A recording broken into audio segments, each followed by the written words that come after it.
Alrighty, boys, it's championship week. It's your boy G Lutz here.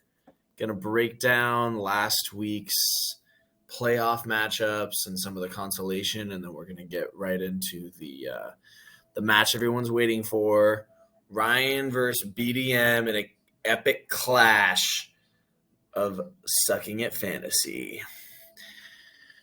So first, we'll start off with some of the consolation. Hansel at MBJ, the fifth place team, the fifth place game. Not going to spend too much time on that. Hansel got that. It was pretty close one, but ended up beating MBJ for that fifth place spot. In the consolation, we had Chandler against Nathan and Prescott against Tyler.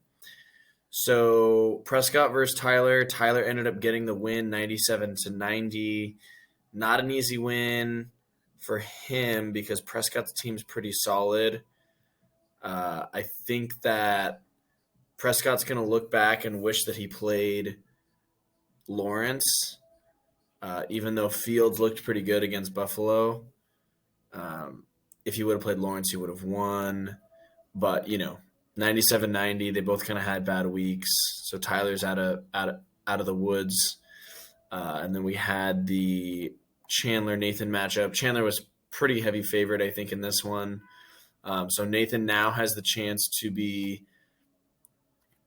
the last place and no keeper for 2 years in a row. So kind of excited for that, almost more than the championship game. So Nathan, I might be rooting against you just because I do feel bad because it's 2 years in a row, but I also love it at the same time. So as for the two playoff matchups, we had BDM against Nick. That was a great matchup. There's not much Nick could have done. He actually had a really solid week. He would have beat Ryan and me. But, BDM's team, Burrow and Mahomes, they split. Waddle had a good game. I think where Nick really lost was the Kittle against Andrews. Kittle dropping 32, Andrews dropping 7. That was a huge swing. And then Saquon over Dalvin Cook, that 17-point swing. Those were two huge things that really pushed BDM over the edge, and then also DJ Moore picking him up after Ryan dropped him for Tennessee's defense. That was another pretty big point swing. So Nick had a solid week. Sorry about that, Nick. I'll see you this week in the third place game. But let's go into Ryan and I's game before we talk about that. I had a terrible week. Ryan had really solid, 145. I had 109.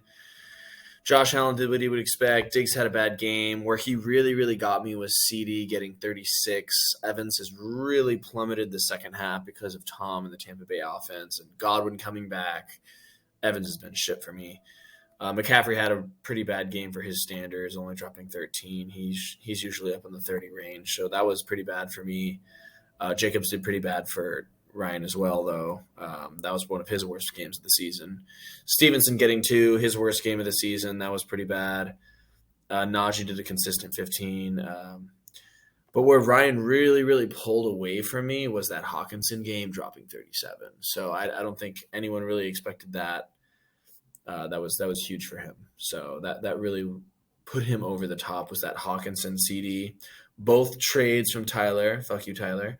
And imagine if Tyler wouldn't have traded anyone. He might be pretty good at this point. So to go into the third place matchup, that's just going to be me against Nick. It's pretty tight. I think Nick probably has the upper hand on me.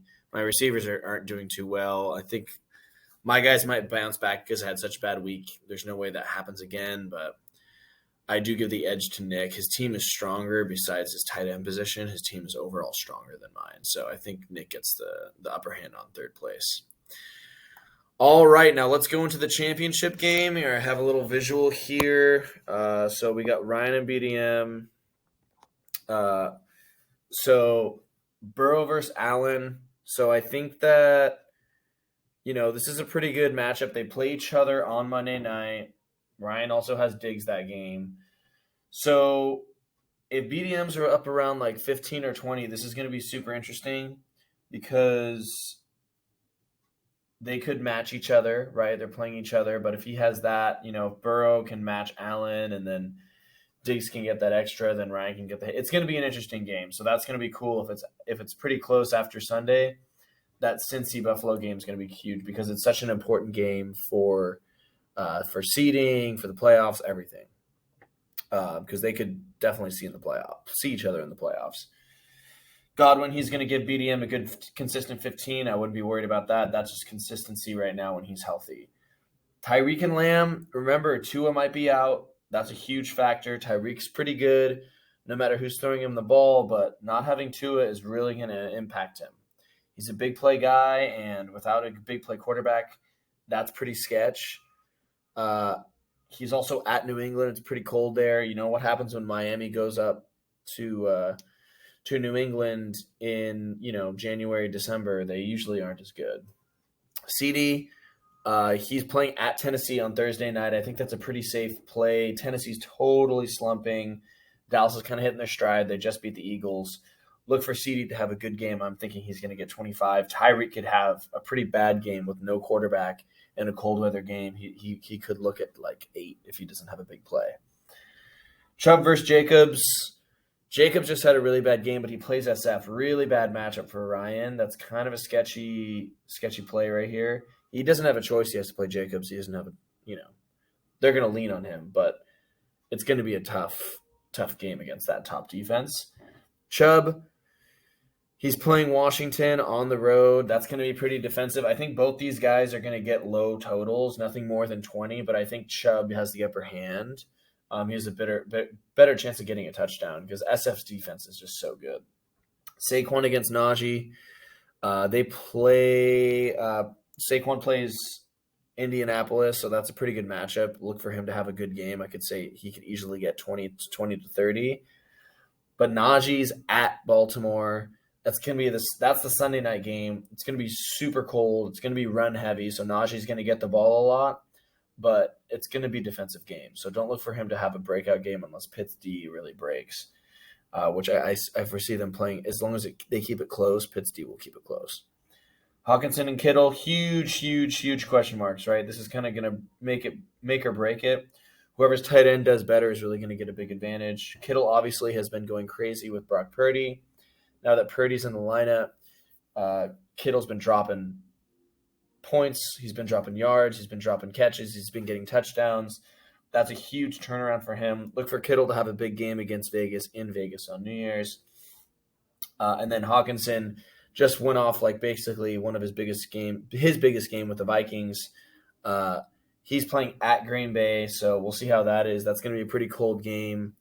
Not that Minnesota's really worried about it, but I don't think he gets that 37-point game again. I think that's pretty unlikely. So I think I give BDM the edge on Kittle. But who knows? I said that last week about Hawkinson and Kelsey, and Hawkinson went off for 37. So Metcalf and Judy. Metcalf's super solid. Seahawks don't have any of the receivers. Geno's pretty consistent, so he's going to get his 15. I'm not worried about Metcalf. Judy, I am. Russell, total question mark. They're playing KC. The game script should be in his favor. They should be passing a lot. But then again, that's going to allow the pass rushers to tee off, the cornerbacks to look for picks. Be careful because Sutton also might be coming back. So I'm not too sure about Judy. Ryan definitely gets the upside in Metcalf. He's the safer play, higher floor and higher ceiling. Flexes, they don't have any flexes in right now. I put in Dobbins because he was in last week. I think it's going to be a run-heavy game, him and Najee. That's going to be the Sunday night game. He needs a touchdown to get the amount of points that Ryan's going to be looking for from him. So that's why Ryan kind of took him out. He's like, if he doesn't get a touchdown, I'm screwed kind of thing. So look for that. DJ Moore, Ryan dropped him. It's kind of a revenge game. So we'll see. If I were BDM, I would play him just to piss off Ryan, but that's just how I play fantasy. I don't play with, anything logistical in mind. I just do it to make people mad. So, Moore, Dobbins, I think Moore is probably higher upside, maybe higher floor. Who knows, though? These guys are pretty wild cards. Defenses, Dallas and New England. New England's have Miami's coming up to New England. They're at home. Miami, warm weather team. It's going to be tough going up to New England. They never really play very well there. +2 is out. I think that's a really good play. I think they get 10 to 15. They're going to get some turnovers for sure. Dallas. Actually, he put in Jacksonville. I think Jacksonville's a good play. Dallas is as well. They're both good defenses, but Jacksonville has the matchup at Houston. Houston's one of the worst teams in the NFL. So I think if they do play either one of these two matchups is going to be good. So it's kind of a toss-up. But, guys, I'm super stoked. I'm ready for this matchup. It's a toss-up. I don't have a favorite. So good luck, and see you on Sunday.